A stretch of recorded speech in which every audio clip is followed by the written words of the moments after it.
Hello friends, आपका अपना YouTube channel the polytechnic classes में स्वागत है। तो हम लोग रडार सिस्टम के बारे में पढ़ रहे थे। तो हम लोगों ने टाइप ऑफ रडार में पल्स रडार और CW रडार के बारे में जाना था। हम लोग का अगला टॉपिक था रडार रेंज इक्वेशन। चलिए आइए आज हम लोग रडार रेंज इक्वेशन के बारे में जानेंगे। ये बहुत ही वीवीआई है, ये हमेशा सेमेस्टर एग्जाम में इसका जो रडार रेंज इक्वेशन है वो प्रूव करने के लिए आता है। तो इसको थोड़ा ध्यान से देखिएगा। तो हम लोग सबसे पहले रडार रेंज इक्वेशन में कुछ टर्म के बारे में जानेंगे जिसका यूज करके हम लोग इक्वेशन को प्रूव करते हैं। ठीक है, तो चलिए आइए। सबसे पहला है द एक्सप्रेशन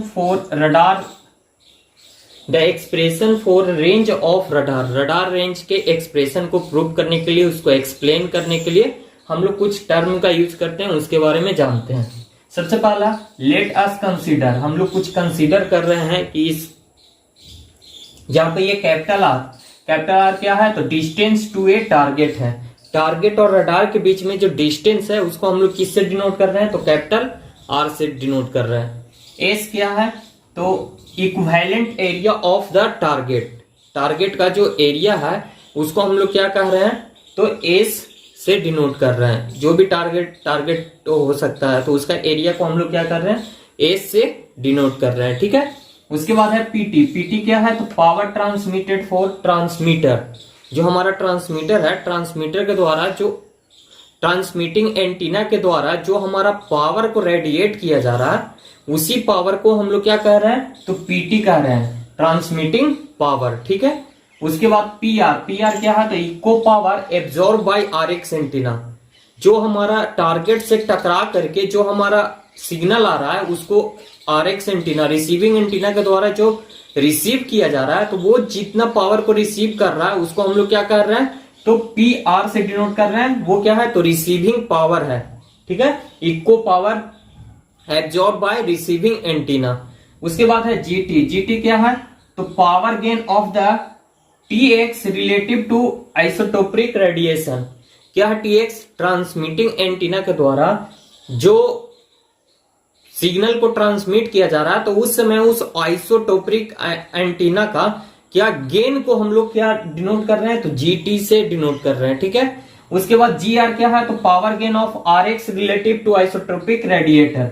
जब हम रिसीव कर रहे हैं सिग्नल को, तो उस दौरान उस एंटीना का रिसीविंग एंटीना रिसीव करते समय रिसीविंग एंटीना जो हमारा आइसोट्रोपिक रेडिएटर है उसके गेन को हम लोग क्या कर रहे हैं, तो कैपिटल Gr से हम लोग डिनोट कर रहे हैं। लेमडा क्या है, तो लेमडा वेवलेंथ है। और ए नोट क्या है, तो capture area of the RX, मतलब कि रिसीविंग एंटीना कितने एरिया तक के कैप्चर कर रहा है, उसको हम लोग कितने एरिया को कैप्चर कर रहा है, उस एरिया को हम लोग क्या कर रहे हैं, तो ए नोट कर रहे हैं। और ए क्या है, तो अपर्चर एरिया ऑफ आरएक्स। तो यहाँ पे इन सभी टर्म का हम लोग रडार रेंज में यूज करेंगे। तो चलिए आइए हम लोग देखते हैं ये टर्म यूज करके।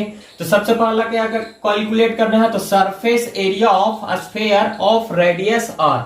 जो हमारा रेंज है, रडार का रेंज है, उसको हम लोग किससे डिनोट कर रहे थे, आर से। डिस्टेंस ऑफ टारगेट, तो वो वाला जो एरिया है उससे सरफेस का एरिया जो है वो कैसे कैलकुलेट होगा। मान लिया जाए ये आर क्या है, हमारा रेडियस है। क्या होता है कि एक सर्कुलर बे में हमारा क्या होता है, रेंज होता है रडार का। तो वो जो आर है वो रेडियस ले लिया जाए, तो उसके अनुसार से सरफेस का एरिया कितना हो जाएगा, तो ये 4πr² हो जाएगा। ठीक है, उसके बाद कह रहा है transmitted power in wave direction.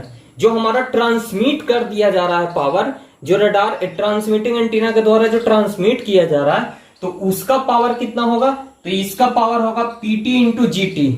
PT क्या था हमारा, तो पीटी था पावर ट्रांसमिटेड, जो हमारा ट्रांसमिटेड सिग्नल था ट्रांसमिटिंग एंटीना के द्वारा जो ट्रांसमिट किया जा रहा था, उसके पावर को उसके गेन से मल्टीप्लाई कर दिया गया, तो वो क्या हो गया, ट्रांसमिटेड पावर हो गया, जो हम लोग वेव डायरेक्शन में सेंड कर रहे हैं। ठीक है, उसके बाद कह रहा है कि पावर पर यूनिट एरिया हमारा क्या था, तो ये 4πr² एरिया था रडार का।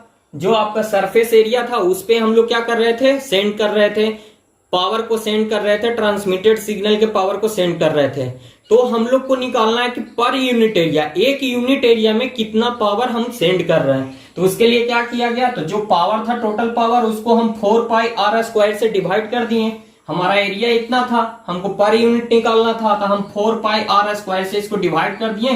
तो हमारा क्या निकल गया, तो power per unit area, 1 unit area में कितना पावर मेरा ट्रांसमिट हुआ वो हमें कैलकुलेट हो गया। ठीक है, अब यहां पे क्या है कि the total power intercepted bye target having area S. अब देखिए यहाँ पे एस क्या है, तो equivalent area of target, target का जो एरिया है उसको हम लोग किससे डिनोट कर रहे हैं, एस से डिनोट कर रहे हैं। हमको पर यूनिट एरिया का पावर हमको पता है, तो हमको कितना पावर उससे इंटरसेक्ट कर रहा है, उस टारगेट के एरिया से कितना पावर इंटरसेक्ट कर रहा है, उसको कैलकुलेट करने के लिए क्या करना पड़ेगा, तो जो हमारा पर यूनिट एरिया का जो पावर है उसमें एस से डिनोट मल्टीप्लाई कर देंगे। मतलब कि जितना हमारा एरिया है, इक्विवेलेंट एरिया है टारगेट का, उससे मल्टीप्लाई कर देंगे। तो हमको इंटरसेप्टेड बाय टारगेट, टारगेट से कितना पावर हमारा इंटरसेक्ट कर रहा है वो कैलकुलेट हो जाएगा। तो यहाँ पे एरिया बराबर PT/GT/4πr², ये जो था हमारा उसमें एस से मल्टीप्लाई कर दिए। तो हमारा कितना पावर उस टारगेट वाले सरफेस से इंटरसेक्ट किया वो कैलकुलेट हो गया। उसके बाद कह रहा है कि इक्को power intersected power per unit area. अब कह रहा है कि ये तो पूरा एरिया का निकला, उस टारगेट के पूरे एरिया का हम लोग पावर निकाले। अब कह रहा है कि उसके एरिया के एक पर यूनिट एरिया का हमको निकालना है। तो उसके लिए फिर से हम लोग क्या कर रहे हैं, तो जो दिया हुआ था उसमें 4πr² से डिवाइड कर दे रहे हैं। ठीक है, तो इससे क्या हो गया, पर यूनिट एरिया का हमारा टारगेट का पर यूनिट एरिया का जो रिफ्लेक्ट इक्को पावर था उसका हमको निकल गया। तो इस तरह से, तो अब यहां पे कह रहा है कि then power received by receiving system. तो रिसीविंग पावर सिस्टम के द्वारा कितना सिग्नल रिसीव किया गया उसको कैलकुलेट करने के लिए पीआर क्या था हमारा, तो पीआर देखिए इक्को power absorb by RX antenna, receiving antenna के द्वारा जो एब्जॉर्ब किया जा रहा था पावर उसको हम लोग कह रहे थे पीआर। और इसके लिए क्या हो जाएगा, तो पीआर में कुछ नहीं, ए नोट क्या था हमारा, तो capture area of RX antenna, कितना एरिया को कैप्चर कर रहा था।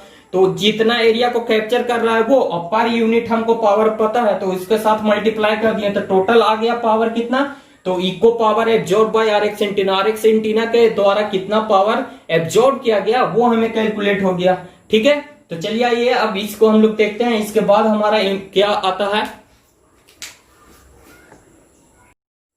तो हम लोगों ने अभी देखा पीआर बराबर कितना आया, पीआर बराबर PT into GT S/4πr² into 4πr² into A note.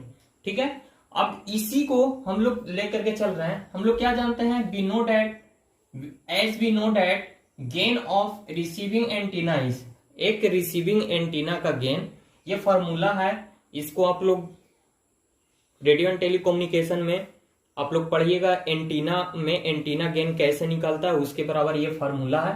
तो ये फॉर्मूला क्या होता है, तो 4πA0/λ²। ठीक है, तो इसको आप लोग याद रखिएगा। कह रहा है कि जो हमारा रडार होता है, रडार में क्या होता है, एक ही एंटीना का यूज किया जाता है दोनों वर्क के लिए, रिसीव करने के लिए भी और ट्रांसमिट करने के लिए भी। तो एक ही एंटीना को दोनों यूज किया जा रहा है, तो उसका जो गेन होगा, ट्रांसमिटिंग गेन और रिसीविंग गेन, वो दोनों को दोनों क्या होगा, सेम होगा। तो यहाँ पे वही किया गया है, 10 कुछ नहीं, GT = GR, यानी कि जो रिसीविंग गेन है और ट्रांसमिटिंग गेन है वो क्या होंगे, आपस में इक्वल होंगे। ठीक है, तो हमारा अभी ये फॉर्मूला आया, पीआर बराबर आया क्या आया, PT इंटू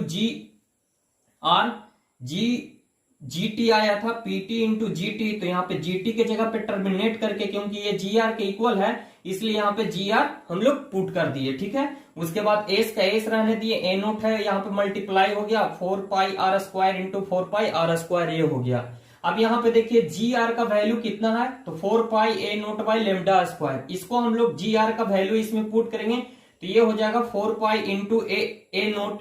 यहाँ पे देखिए 4π इंटू, यहाँ पे PT S into A note था, तो PT A नोट S है, और ये 4π A0 फिर से इसमें मल्टीप्लाई हो गया इसके GR के वैल्यू के बराबर, और नीचे λ² से डिवाइड हो गया। तो यहाँ पे देखिए ये 4π से 4π कैंसिल हो जाएगा, 4π से 4π कैंसिल हो गया, तो बाकी क्या बचेगा, तो PR इक्वल टू क्या बचेगा, तो PT पीटी है, ए नोट इंटू होगा तो ए नोट स्क्वायर हो जाएगा और एस का एस रह गया। नीचे में क्या बचेगा तो 4 pi R square into lambda square, तो ये हो गया 4 पाई आर का 4 आर का स्क्वायर मल्टीप्लाई हो गया आर का पावर 4 हो गया और ये लेमडा स्क्वायर हो गया। ठीक है, अब यहाँ पे कुछ नहीं किए हैं, यहाँ पे मल्टीप्लाई कर दिए हैं, क्रॉस मल्टीप्लीकेशन, तो इसको इससे मल्टीप्लाई करेंगे तो P R into 4 pi R का पावर 4 इंटू लेमडा स्क्वायर बराबर क्या हो जाएगा तो PT A naught square by S, PT A naught square into S. ठीक है, अब हमको रडार रेंज निकालना था, वो किया था तो आर से डिनोट हो रहा था, तो यहाँ पे आर का पावर 4 बराबर क्या हो जाएगा, आर का पावर 4 हमको यही रहने दिया और बाकी इधर मल्टीप्लाई में इधर आके डिवाइड में हो जाएगा, तो डिवाइड में हो गया पी आर इंटू 4 पाई लेमडा स्क्वायर। ठीक है, अब उसके बाद हमें आर निकालना था तो इसलिए आर बराबर हम लोग कैलकुलेट कर लिए, ये इंटू हो गया और इसका पावर 1 बाई, ये 4 था इधर आया तो 1/4 में कन्वर्ट हो गया। तो दोस्तों यही आपका रडार रेंज है, इसी आर को हम लोग क्या कहते हैं, रडार रेंज कहते हैं। और ये हो गया आपका it is required equation of radar range. ठीक है, अब यहां से एक टर्मिनेट है जो कि ऑब्जेक्टिव में पूछता है कि अगर पी आर क्या है, तो ये पी आर जो है अगर मैक्सिमम होगा, पी आर आपका मैक्सिमम होगा तो उसका रेंज क्या होगा, मिनिमम होगा।